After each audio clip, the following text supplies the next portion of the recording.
My husband always defended his sister, even when she called me names in front of our kids.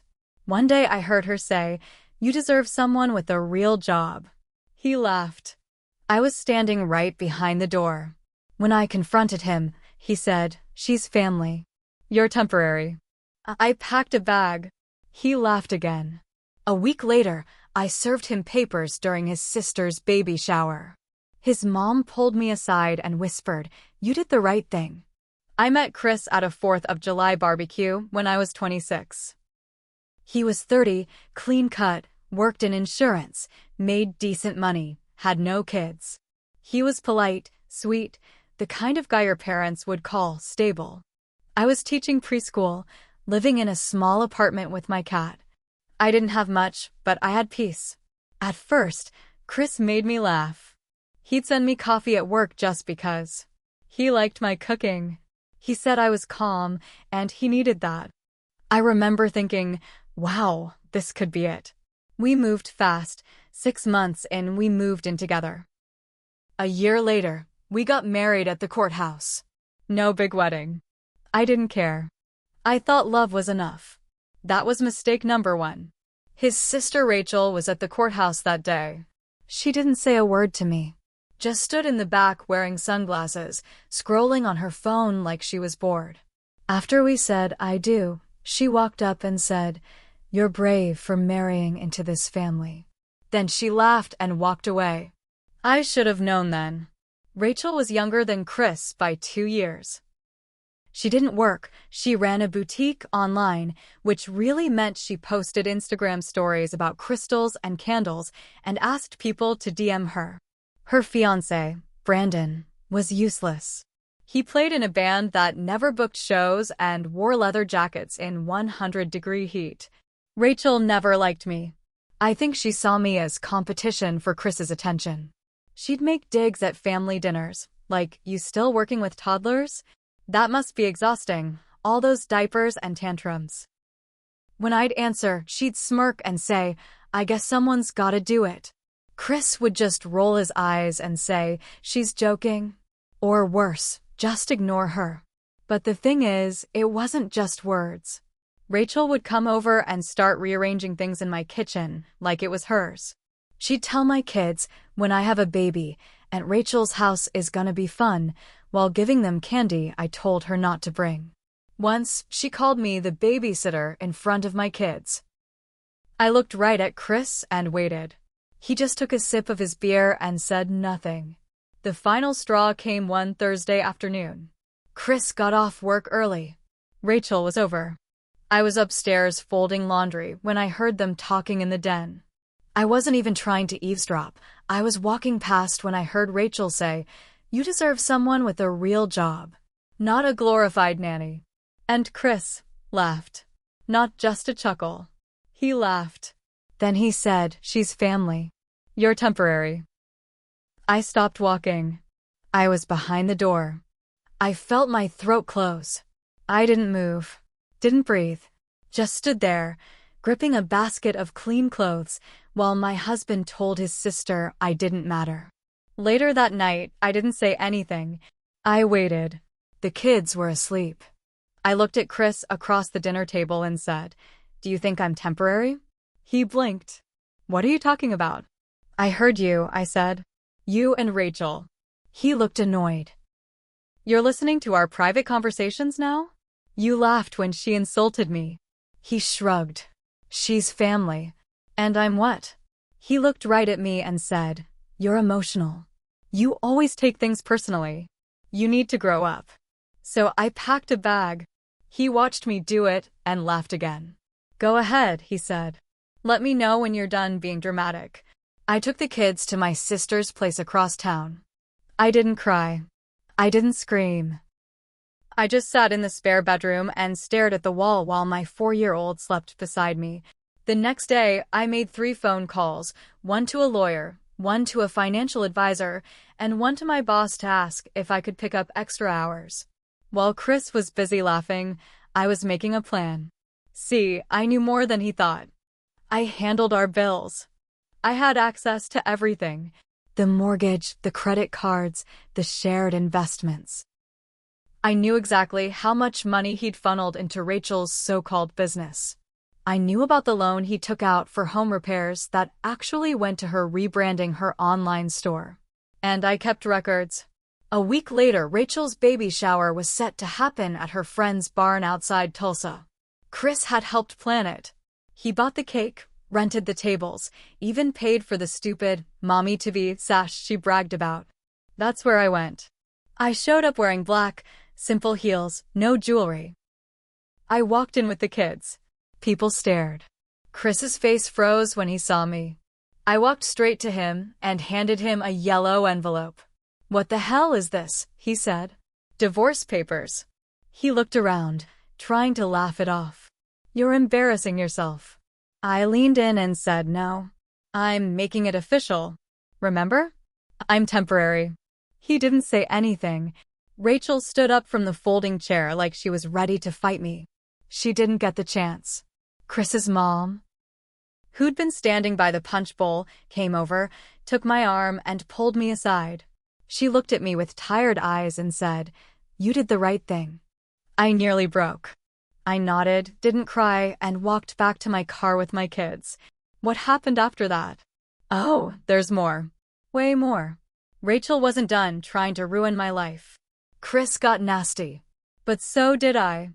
After the baby shower incident, things escalated fast. Chris moved out of our house 2 days later. I came by to pick up a few things for the kids and saw his truck parked outside Rachel's apartment. He'd taken a suitcase, his Xbox, and the stupid neon beer sign he refused to get rid of. That told me everything I needed to know. He was staying with her. That night, I got a text, "You're trying to ruin me. This won't end how you think." I didn't reply, but Rachel did. She posted some cryptic story on Instagram. A selfie of her with her hand on her pregnant belly, captioned, "Some people can't stand to see others happy." Sad. That was her game. Paint herself the victim. She had her little followers commenting, "You're glowing. Ignore the jealous ones. Some women just can't handle real family love." Real family love? I wanted to throw my phone. Then it got worse. One morning, my boss called me into his office. "I've received a complaint," he said, carefully. I felt my stomach turn. "A woman named Rachel left a voicemail saying you've been mentally unstable, left your husband, and shouldn't be around children." I sat there in silence. He knew me. He believed me. But it still shook me. I went out to my car and just sat there, hands gripping the steering wheel so hard my knuckles turned white. That's when I made my next move. I went straight to my lawyer and handed her the flash drive I'd been saving. Years of texts. Chris calling me too sensitive, Rachel calling me a leech, screenshots of him moving funds to her so-called business without my knowledge. Then I told her I wanted full custody. And the house. She said, "We can build this." And we did. Over the next few weeks, I stayed quiet. Chris and Rachel didn't. They kept throwing dirt in public, online posts, mutual friends getting in the middle. Chris even sent an email to my mom accusing me of turning the kids against him. Meanwhile, I stayed focused. Gathered records. Talked to the school counselor. Sat down with the kids and explained things in simple words. Then, out of nowhere, a friend from church called me. "You need to see this," she said. She sent me a photo taken at a bar in downtown Tulsa. Chris, drunk, kissing some woman who wasn't Rachel. The timestamp? From a week ago. I saved it. Then I went digging. Turns out, while Rachel was busy bad-mouthing me online, Chris was hooking up with some woman named Gina who worked with him. I didn't care that he cheated, I was already done, but it helped paint a picture. Rachel wasn't the only one he used. She found out, too. 2 days later, I got an anonymous email. No name, no message. Just a video attachment. It was Rachel. Screaming. In her apartment. Throwing plates. Chris standing there, arms crossed, smirking. "You lied to me," she screamed. "You said she was crazy. You said I was the only one." Chris calmly said, "You're not even my type. You were just convenient." Convenient. Temporary. It was almost poetic. I showed the video to my lawyer. She nodded. This will help. But it didn't stop there. Rachel showed up at my job. I was walking out to my car when she stepped out from behind the dumpster. You ruined my life, she hissed. Her mascara was smeared. Her hair looked like she hadn't brushed it in days. I said nothing. She stepped closer. You think you won? He's never going to be a real dad. You'll be alone forever. I looked her right in the eye. I'd rather be alone than be anything like you. Then I walked away. 2 days later, the custody hearing began. The custody hearing was set for a Tuesday morning. I wore a navy dress. Simple, clean, respectful. Chris walked in wearing a suit that didn't fit him right, probably borrowed. His lawyer looked sharp. Too sharp. It made me nervous. But my lawyer leaned over and whispered, "We've got the facts." Let him squirm. Rachel didn't show up. I half expected her to. Chris tried to play calm in the courtroom, but his body language gave him away. Crossed arms, twitchy knee, eyes shifting around like he was expecting a bomb to drop. And it did. My lawyer started slow, painting a picture of a steady home, consistent parenting, and a mother who kept her kids away from chaos. Then came the flash drive. The texts. The financial transfers. Rachel's baby shower video. The photo of Chris kissing another woman while he was supposedly focusing on reconciliation. His lawyer tried to object, said it was irrelevant. The judge allowed it. Chris's face turned red.